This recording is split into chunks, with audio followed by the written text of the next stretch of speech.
여행의 이유란 산문집에서 김영하 작가는 멀미의 원인을 이렇게 설명합니다. 눈으로 보는 것과 몸이 느끼는 것이 다를 때 오는 불일치 때문에 생긴다는 것입니다. 자동차나 배 안에서 몸은 가만히 있는데 흔들흔들하면 어지럽지 않습니까? 그러면은 몸은 이것을 굉장히 심각한 것으로 받아들인답니다. 야, 무슨 독초를 먹었나? 독버섯을 먹었나 보구나. 그러고는 소화기관 안에 있는 것들을 다 토해낸다는 거예요. 그래서 이 멀미를 하면 울렁거리죠. 다시 말해서 멀미는 이 뇌의 예측과 이 눈앞의 현실이 다를 때 오는 것이랍니다. 우리가 이 육신의 멀미도 하지만 이 영적인 멀미를 할 때도 있지요. 내 계획과 이 눈앞의 현실이 너무 다를 때 우리는 혼란스럽습니다. 야, 참 되는 거 하나도 없구나. 내가 원하는 방향이 아니라 전혀 다른 방향으로 하나님이 나를 이끄실 때 우리는 영적인 멀미를 경험하는 것 같아요. 왜 하나님이 나를 이곳으로 인도하셨는가? 지난주 아내와 함께 순댓국을 먹었습니다. 원래 아내는 이 순댓국과 회를 먹지 못했답니다. 그런데 이 그림을 배우기 위해서 이 포천을 왔다 갔다 하면서 거기서 이제 순댓국 회를 배운 거예요. 그런데 그곳에서 안 좋은 일들이 너무 많았다 보니까 그곳에서 자신에게 유익이 있었던 것이 하나도 없었던 것 같아요. 생각해보면 할수록 더 없다는 겁니다. 야, 내가 거기서 좋은 게 하나라도 있었나? 그래서 제가 있었다고 그랬죠. 순댓국을 먹게 되지 않았느냐고. 이게 얼마나 맛있는 건데 이게. 아내는 거기서 순댓국과 회만 먹은 게 아닙니다. 곱창도 먹게 됐고 욕도 먹게 됐고 화도 무진장 먹고 그렇게 먹다 보니 뭐 어느새 아내의 내면이 강해졌을 거예요. 그러니 이렇게 개척교회 사모님을 하고 있는 것 아니겠습니까? 우리가 고난을 겪고 있을 때는 하나님이 눈에 보이지 않는 것 같지요. 한일장신대 이 차정식 교수는 하나님의 뒷모습이란 책에서 그런 고백을 했습니다. 하나님을 본 자는 반드시 죽는다고 그랬는데 내가 아직도 안 죽고 있는 거 보면은 내가 그동안 본 하나님은 정면이 아니라 뒷모습이었나 보다. 하나님의 뒷모습을 본다는 것은 무엇입니까? 그때는 깨닫지 못했는데 지나고 보니 그것이 하나님의 은혜임을 알게 되는 것이지요. 야, 그때 그래서 하나님이 나한테 그런 어려움을 허락하셨나 보구나. 문제 앞에서는 하나님이 보이지 않았는데 문제가 지나고 나니까 하나님의 뒷모습이 보인다는 것입니다. 오늘 본문 말씀이죠. 그리하여 온 유대와 갈릴리와 사마리아 교회가 평안하여 든든히 서가고 주를 경외함과 성령의 위로로 진행하여 수가 더 많아지니라. 자, 오늘 본문이 어떻게 시작합니까? 그리하여. 자, 어떠한 일들이 있었다는 겁니다. 그 일들로 인해서 그리하여 교회가 더 평안하고 든든히 서갔다 말씀하는 것이지요. 자, 여기서 그리하여는 사도행전 8장부터 오늘 본문 바로 전까지의 사건들을 말씀합니다. 자, 어떤 일들이 있었을까요? 사도행전 8장은 스데반 집사의 순교로 시작합니다. 예수를 전하다가 돌에 맞아 죽어요. 이해할 수 없는 일이죠. 그러고 나서 예루살렘에 큰 박해가 시작됩니다. 성도들이 감옥에 갇히고 옥에 갇히고 뭐 매를 맞고 난리가 나는 거예요. 하는 수 없이 성도들이 뿔뿔이 흩어집니다. 온 유대와 사마리아로.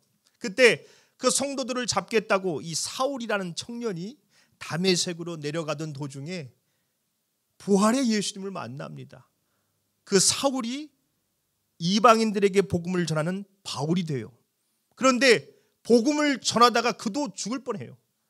다시 예루살렘으로 돌아가서 제자들을 만났지만 그곳에서도 유대인들에게 죽임을 당할 뻔합니다. 하는 수 없이 바울은 다시 고향으로 돌아가요. 자, 오늘 본문은 바로 그러한 일들로 인해서 그리하여 교회가 평안하여 든든히 서갔다 말씀하는 것입니다.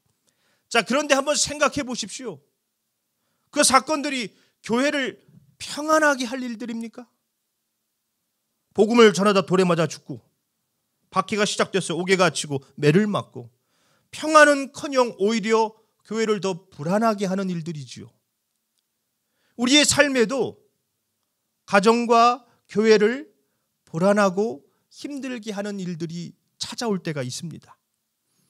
건강에 문제가 생긴다든지 예기치 못하게 찾아오는 고난, 경제적인 어려움, 사업의 실패. 그런데 하나님은 오히려 그런 일들을 통해서 교회를 든든히 세워가신다는 겁니다. 어떻게 그러실 수 있습니까? 우리 고린도후서 12장 9절로 10절입니다. 나에게 이르시기를 내 은혜가 내게 족하도다. 이는 내 능력이 약한 데서 온전하여 짐이라 하신지라. 그러므로 도리어 크게 기뻐함으로 나의 여러 약한 것들에 대하여 자랑하리니 이는 그리스도의 능력이 내게 머물게 하려 함이라. 그러므로 내가 그리스도를 위하여 약한 것들과 능욕과 궁핍과 박해와 곤고를 기뻐하노니 이는 내가 약한 그때에 강함이라. 우리가 약할 때 그리스도의 능력이 내 안에 머물러서 강함이 되신답니다. 이게 놀라운 신비예요. 내가 약한데 그 약한 나를 통해서 하나님이 강함을 나타내신다는 겁니다. 우리가 생각했을 때는 교회와 가정과 직장을 어렵게 하는 일들인데 주님에게는 오히려 더욱더 든든히 세워갈 이유가 되신다는 겁니다. 그 하나님을 믿으십니까? 우리 로마서 8장 28절이죠. 우리가 알거니와 하나님을 사랑하는 자 곧 그의 뜻대로 부르심을 입은 자들에게는 모든 것이 합력하여 선을 이루느니라. 주님 안에서는 모든 것이 좋은 일만 있는 게 아니죠.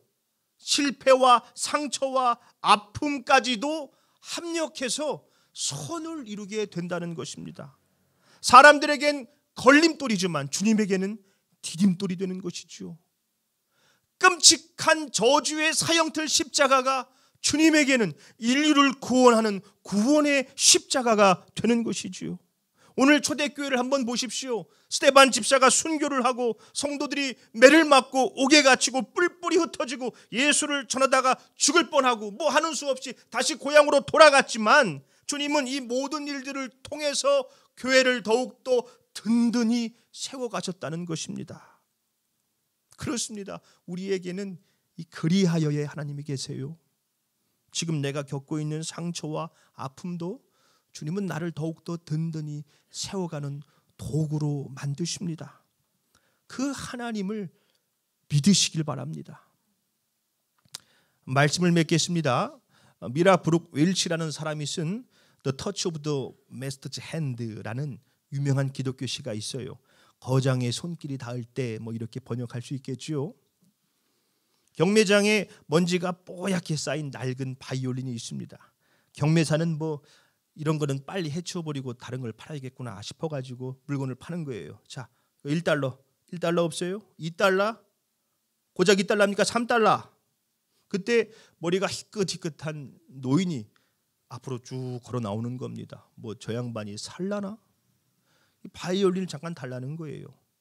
먼지를 툴툴 털더니 이 틀어진 줄을 팽팽하게 조이는가 싶더니 갑자기 연주를 시작해요.